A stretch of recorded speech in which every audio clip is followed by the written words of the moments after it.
Bueno, que el Señor les bendiga en este día, realmente un día muy bendecido, ¿sí? Con lluvia que tanto se esperaba en el campo, realmente, así que re bien por esto. Marcelo me pidió hace un mes más o menos, hace un mes me pidió, ¿sí? que podía me prepare para este domingo y vieron cómo es. Bueno, falta mucho, queda un poquito más, y cada vez se acercaba más y cada vez sucedían más cosas. Así que bueno, que el Señor me ayude en este día a poder transmitir un poco lo que el Señor ha puesto en mi corazón.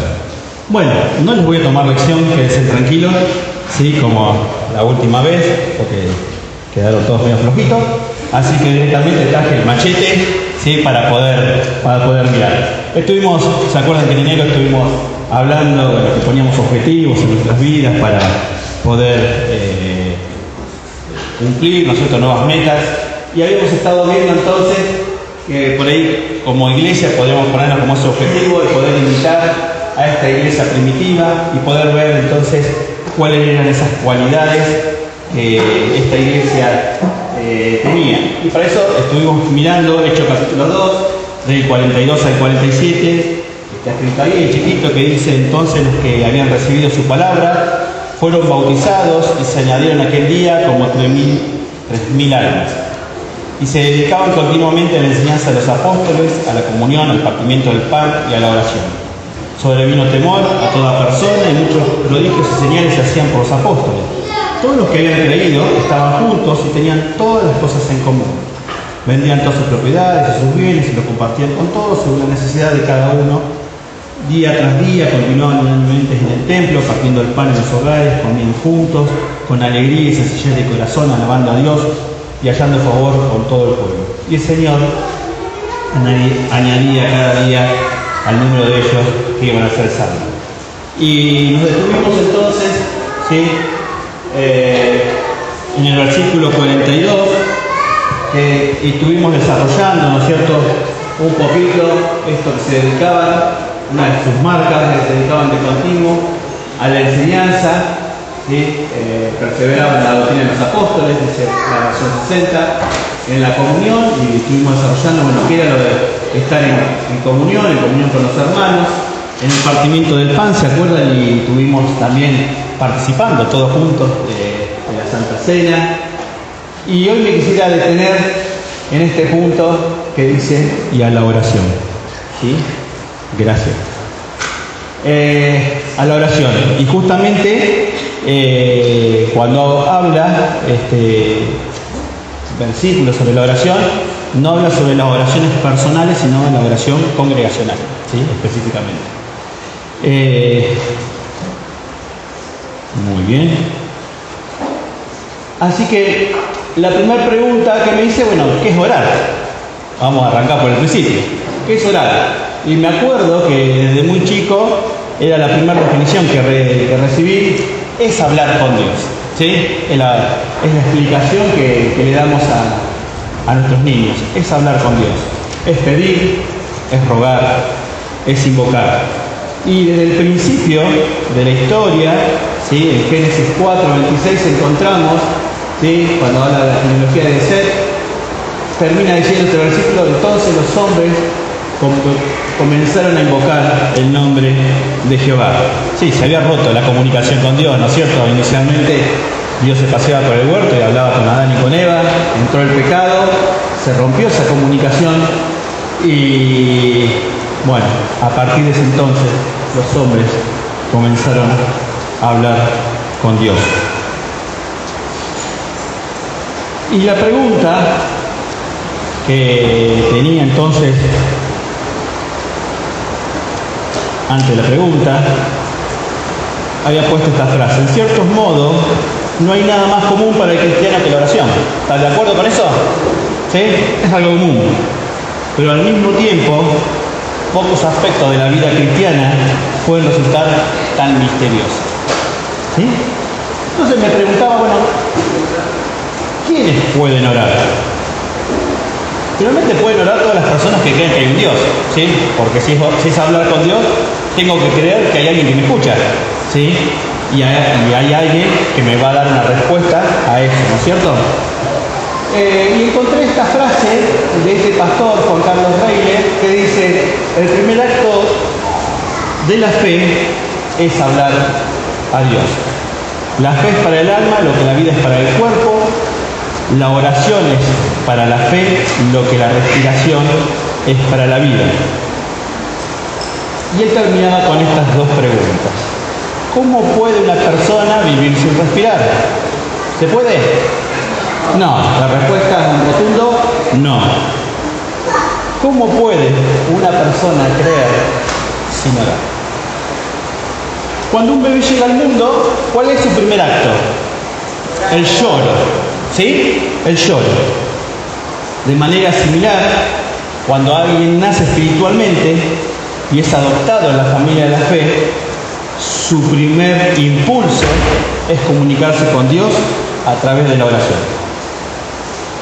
Y esto lo explica mejor el apóstol Pablo en Gálatas. Gálatas 4, 5 y 6. Que dice así. Lo escribí ahí. Fuimos redimidos por Cristo, a fin de que recibiésemos la adopción de hijos. Y por cuanto sois hijos, Dios envió a vuestros corazones el Espíritu de su Hijo, el cual clama: Abba, Padre. Si somos hijos de Dios, si somos adoptados por Dios como hijos, el Señor ha puesto en nuestros corazones el Espíritu de su Hijo. Y nuestra primera reacción es decir: Abba, Padre. ¿Sí? Es comunicarme con mi Padre, ¿sí? Es poder hablar con Él. Entonces, lo que el apóstol Pablo de una forma lo que estaba diciendo acá es que para el Hijo de Dios es natural orar. Es su primer impulso, ¿sí? Porque tiene la conciencia de que hay un Padre, ¿sí? Que lo escucha.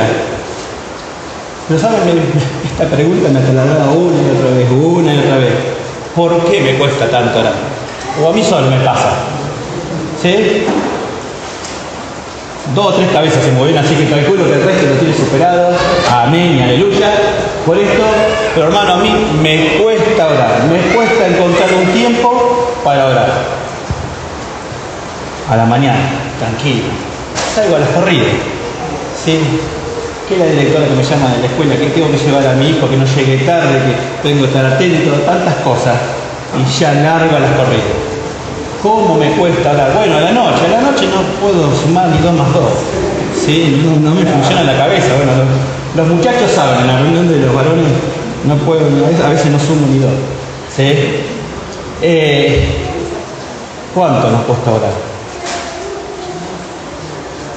Ahora, y anoté esto: que la oración sea algo natural para un hijo de Dios no significa que sea algo fácil para un hijo de Dios. Y por ahí con un ejemplo lo podemos entender un poquito mejor. ¿Cuántas de acá son mamá? Bueno, entonces, dar a luz es algo natural. ¿Estamos de acuerdo? Sí. Y los muchachos también, sabemos. Es algo natural. Pero sabemos todo lo que implica ese dar a luz. Las horas de dolor, los malestares, el desgaste físico y emocional, el esfuerzo. La pregunta es, y le podría preguntar a mi señora: ¿es algo fácil? No es algo fácil, pero es natural. ¿O no? ¿Dar a luz es natural? Bueno, el orar es natural, pero no es fácil. ¿Sí? Es algo natural. La oración es algo natural para el Hijo de Dios, pero no necesariamente es fácil. ¿Por qué tengo que orar? Busquemos a ver a alguien que me ayude. Vamos a buscar solamente Marcos 1:35 y Hechos, 1:14 y 6:4. Y otro que vaya buscando Filipenses 4:6-7. Levantándose muy de mañana, cuando todavía estaba oscuro, Jesús salió y ¿Quién se levantó temprano? Jesús, el Señor. ¿Sí? ¿Qué dice Hechos? 1:14. Todos estaban unánimes, entregados en continuo a la oración, junto con las mujeres y con María, la madre de Jesús, y con sus hermanos. Ajá, ¿quiénes eran? Los discípulos, ¿sí? Los seguidores de Jesús. Estaban todos unánimes, juntos. Hechos 3. Un día subían Pedro y Juan al templo a las 3 de la tarde, que es el horario de la oración. ¿Quién subía? ¿Y quién era Pedro y Juan? Los discípulos, los apóstoles. ¿Sí? Hermanos, ¿por qué tengo que orar? Primeramente porque es el ejemplo que nos dejó nuestro Señor Jesús. ¿Sí? Si Jesús pensó que valía la pena orar y se retiraba para orar porque Él necesitaba permanecer en la voluntad de su Padre, ¿cuánto más nosotros? Si los apóstoles y la primera iglesia nos dejó ese ejemplo, por esa razón, si dijimos que queremos imitar a esa iglesia, debemos orar. Filipenses 4, 6 y 7, ¿qué dice? Por nada estén afanosos, ante bien en todo, mediante oración y súplica, con acción de gracias sean dadas a conocer sus peticiones delante del Señor. ¿Qué nos dice Dios? Que no estemos afanosos, sino que vayamos a Él y traslademos, ¿sí?, todo lo que nos está pasando. ¿Sí? Él nos lo manda, ¿no es cierto? Él nos pide que nos acerquemos a Él en oración con esas cosas que nos cargan. Otra razón por la que Dios decidió utilizar la oración es también como un medio para obtener su intervención en determinadas situaciones. Uno que busque Lucas 6, otro Mateo 17, otro Lucas 10 y Mateo 26. Rapidito, que no me alcanza el tiempo, no me alcanza el tiempo. Miren que voy por la cuarta parte recién. Pero ¿por qué tengo que orar? Busquemos, a ver, ¿por qué Dios decidió? ¿Qué dice Lucas? En esos días Jesús se fue al monte a orar y pasó toda la noche en oración a Dios. Cuando se hizo de día, llamó a sus discípulos y escogió 12 de ellos, a los que también dio el nombre. Bien, ¿por qué se retiró Jesús a orar? Porque tenía que tomar una decisión importante, tenía que elegir a sus discípulos. ¿Sí? Hermanos, cuando tenemos que tomar decisiones importantes, tengo que orar. Mateo 17, ¿qué dice? Cuando llegaron a la multitud, se acercó a Jesús un hombre que, arrodillándose delante de él, dijo: Señor, ten misericordia de mi hijo, porque es epiléptico y sufre terriblemente, porque muchas veces cae en el fuego y muchas en el agua. Lo traje a tus discípulos y ellos no pudieron curarlo. Jesús respondió: Oh, generación incrédula y perversa, ¿hasta cuándo estaré con ustedes? ¿Hasta cuándo tendré que soportarlo? Tráiganmelo acá. Jesús lo reprendió y el demonio salió de él y el muchacho quedó curado desde aquel momento. Entonces los discípulos, llegando a Jesús en privado, le dijeron: ¿Por qué nosotros no pudimos expulsarlo? Él les dijo: por la poca fe de ustedes, porque en verdad les digo que si tienen fe como grano de mostaza, dirán a este monte. Claro, hasta la parte que sale con oración, dice, y ayuno. ¿Sí? Versículo 21, el último. Bien. ¿Sí? Pásate de aquí y allá y se pasará. Sí. Y nada les será imposible, pero esta clase no sale sino con oración y ayuno. Ayuno, ahí está. ¿Sí? Para poder derrotar la actividad demoníaca, ¿sí?, debemos orar, y no solamente, sino también ayunar, ¿sí?, sobre esto. Lucas 10, 2, ¿qué dice? Cortito. Sí. ¿De vuelta? ¿Que no lo escuché? La mies a la verdad es mucha, mas los obreros pocos. Por lo tanto, rogad al Señor de la mies que envíe obreros a su mies. ¿Por qué debemos orar? ¿Por qué tengo que orar? Para pedir que más hermanos, más obreros se levanten para levantar la cosecha. La cosecha es mucha, las manos pocas. ¿Sí? Mateo 26, 41. No te estoy llamando vos, Mateo, quédate tranquilo. Tranquilo. Estén alerta y oren, para que no caigan en Bien, para adquirir fortaleza y vencer la tentación debemos orar. Algunos versículos más. Mateo 6:6, Romanos 8:26 y 27. Pero tú cuando ores, entra en tu aposento, y cuando hayas cerrado la puerta, ora a tu Padre que está en secreto. Tu Padre que ve en secreto te la recompensará. Amén. Romanos 8:26 y 27. De la misma manera, también el Espíritu nos ayuda en nuestra debilidad. No sabemos orar como debiéramos, pero el Espíritu mismo intercede por nosotros con gemidos indecibles. Y aquel que escudriña los corazones sabe cuál es el sentir del Espíritu, porque Él intercede por los santos conforme a la voluntad de Dios. Amén. Venimos a Dios con nuestras peticiones específicas y tenemos la promesa de que Dios nos escucha en lo secreto, que nuestras oraciones no son en vano. Y aún así, muchas veces no sabemos cómo orar y aún así muchas veces no recibimos específicamente lo que pedimos también, ¿no es cierto? Primera de Juan 5, 14 y 15. Y esta es la confianza que tenemos en Él. Si pedimos algo según su voluntad, Él nos oye.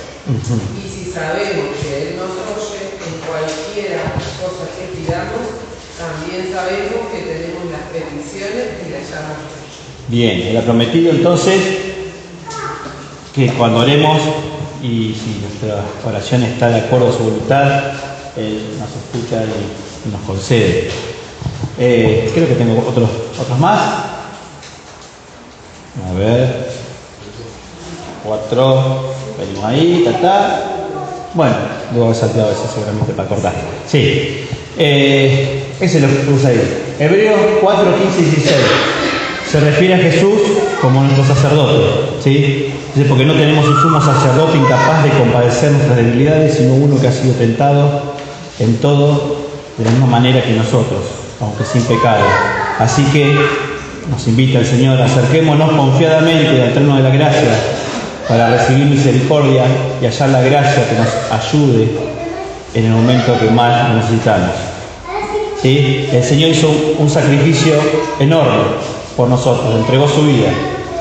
Por esa razón también tenemos que orar. Y la pregunta que me hice a continuación es: ¿con qué actitud debemos orar? Y tomé este versículo, el de Colosenses 4:2, que dice: perseverando en la oración, velando en ella con acción de gracia. Perseverar en la oración, haciendo algo a pesar de las dificultades, a pesar de los obstáculos que se presentan en esta vida. Orar, aunque parezca que nuestras oraciones no están haciendo ninguna diferencia. Y Jesús explicó todo esto, lo encontramos en los evangelios con varias parábolas. Solamente cito una. ¿Se acuerdan la parábola de Lucas 18, la del juez injusto? ¿Sí? ¿La tienen presente? ¿Sí? Esta viuda que iba todos los días a golpearle la puerta a este juez para que le haga justicia por un caso, y a este juez no le interesaba. ¿Sí? No le interesaba. ¿Sí? ¿Y qué pasaba todos los días? ¿Quién iba?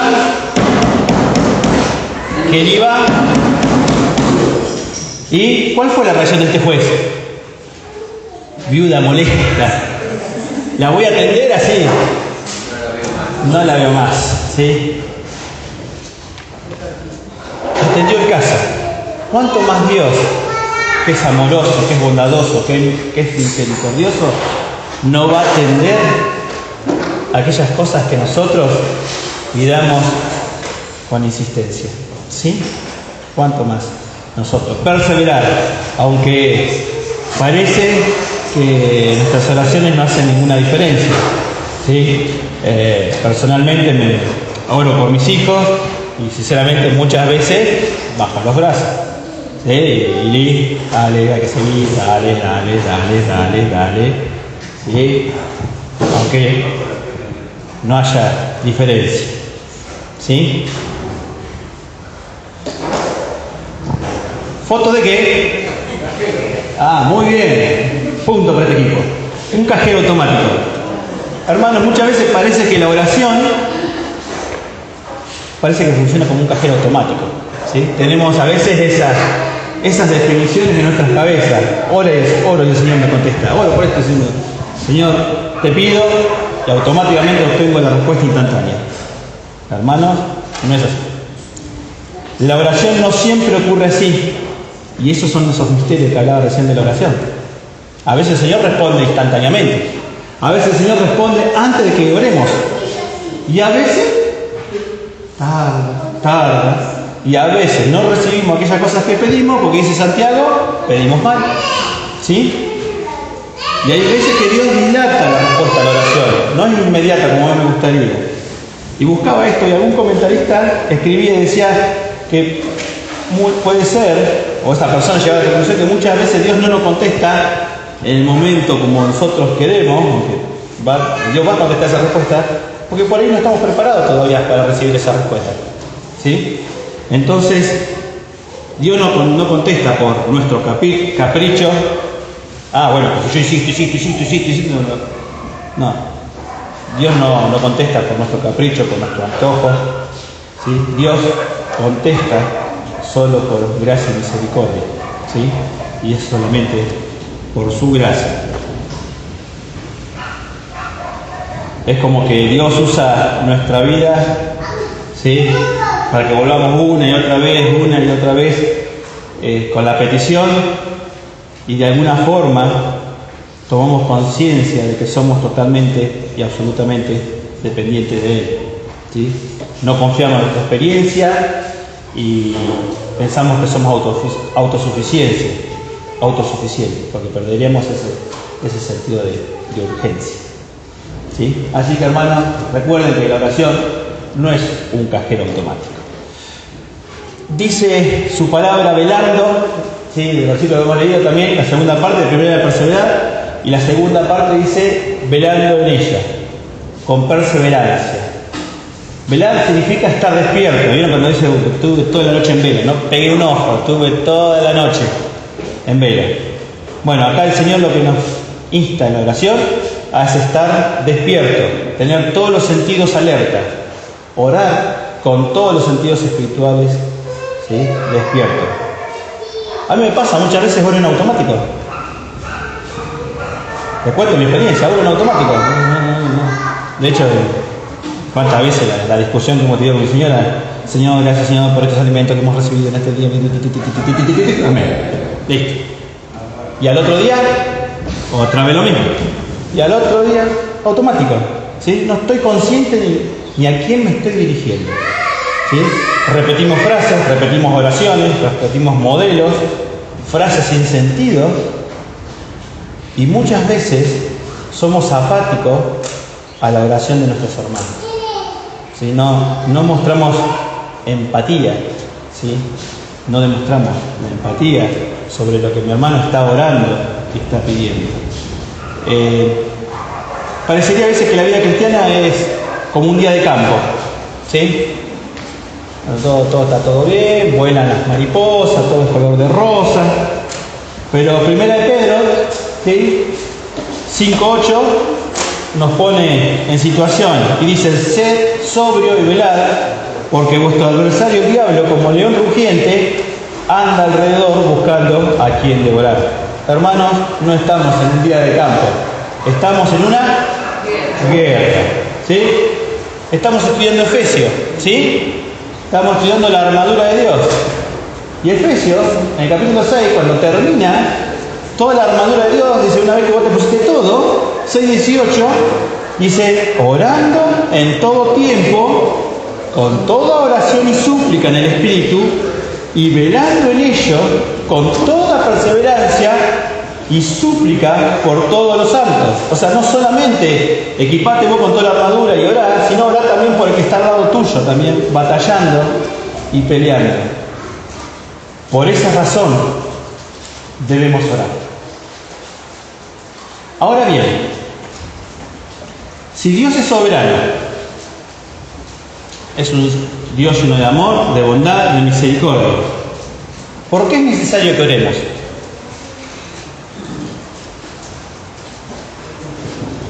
Porque es necesario que oremos para que su obra avance en el mundo. Porque es necesario que oremos para que nosotros seamos bendecidos. Pablo, en varias cartas, ¿sí?, en la de Colosenses, le pide a la iglesia que ore por él. Y escuchaba a un predicador y decía: ¿acaso Dios no puede hacer esto sin que los creyentes oren? ¿Acaso no era suficiente con el hecho de que Pablo orara por ese motivo en Colosa, era que él pueda hablar con denuedo y poder explicar la palabra de Dios? ¿Por qué le pide a la iglesia que se involucre en este asunto? ¿Será que cuanto más personas oran, más segura es la respuesta a Dios? ¿Será que Dios está más inclinado a responder mientras más personas oren? ¿Cómo respondemos a estas preguntas? No tenemos todas las respuestas, pero por ahí el Salmo 50 nos da una pista. A ver, puse acá. Sí, el Salmo 50. El Salmo 50 nos da una pista sobre esto. Fíjense en lo que dice el versículo 9. Está hablando Dios, o sea, el salmista escribe y como que Dios está hablando y le dice: no tomaré de tu casa becerros, ni macho cabrío de tu aprisco, porque mía es toda bestia del bosque y los millares de animales en los collados. Y después salta al versículo 12 con una ironía. Dice: si yo tuviera hambre, ¿Dios tiene hambre? No, una ironía. Si yo tuviera hambre, no te lo diría a ti, porque mío es el mundo y su plenitud. Hermanos, Dios no nos necesita en absoluto. No vengo a la iglesia porque tenemos que orar con todo. Dios no necesita que vengas a orar. Dios no necesita que cante fuerte, que cante desafinado. No necesita. ¿Sí? No lo necesita en absoluto. No necesita de estas oraciones para llevar a cabo sus decretos. ¿Sí? Soberano. Entonces, de acuerdo a todo lo que vimos anterior, que teníamos que orar y por qué teníamos que orar, ¿por qué? Entonces, nos pide que oremos. Y el versículo 15 de este salmo es un poco la clave, porque el mismo Señor dice: invócame en el día de la angustia y yo te libraré y tú me honrarás. ¿Sí? Hay un pastor de Oklahoma que explica este texto de esta forma. Dice: cuando usted esté en dificultad, dice Dios, cuando tenga necesidad y problemas y obstáculos que vencer, clama a mí y pídeme que intervenga. Si lo haces, yo te libraré y en esa evidente dependencia tuya, en mí, yo seré glorificado. Tú obtienes la liberación y yo obtengo la gloria. Tú recibes una bendición y las personas, los ángeles y los demonios ven que yo soy el proveedor todo suficiente, el Dios de los recursos infinitos, el único ser en el universo que sobreabunda en bondad para gentes débiles y necesitadas como tú. Invócame en el día de la angustia y yo te liberé. Nuestras oraciones manifiestan nuestra dependencia de Dios y nuestra dependencia en Él le glorifica. Cuando venimos delante de Dios en oración, nosotros somos humillados como seres dependientes y Él es glorificado como aquel en quien sus criaturas dependen. Por esta razón Pablo pide a la iglesia que oren por Él. No porque necesitaba ablandar a Dios, como si te estuviera presentando un petitorio, ¿sí?, con las firmas abajo de cada uno de los hermanos que había orado. No necesitamos convencer a Dios. Hermano, hay que venir todos los jueves a orar. Cuanto más seamos, Dios más nos va a responder. No. ¿Por qué venimos a orar? para que el Señor sea glorificado. Cuantas más personas estén orando, ¿sí?, sobre ese tema, cuando Dios dé la respuesta, ¿sí?, el Señor se va a glorificar mucho más. En 2 Corintios 1, del 9 al 11, dice, lo escribí acá, dice Pablo: pero tuvimos en nosotros mismos sentencia de muerte, para que no confiásemos en nosotros mismos, sino en Dios que resucitó a los muertos, el cual nos libró y nos libra, y en quien esperamos que aún nos librará de tan gran muerte, cooperando también vosotros a favor nuestro con las oraciones, para que por muchas personas sean dadas gracias a favor nuestro por el don concedido a nosotros por medio de muchos.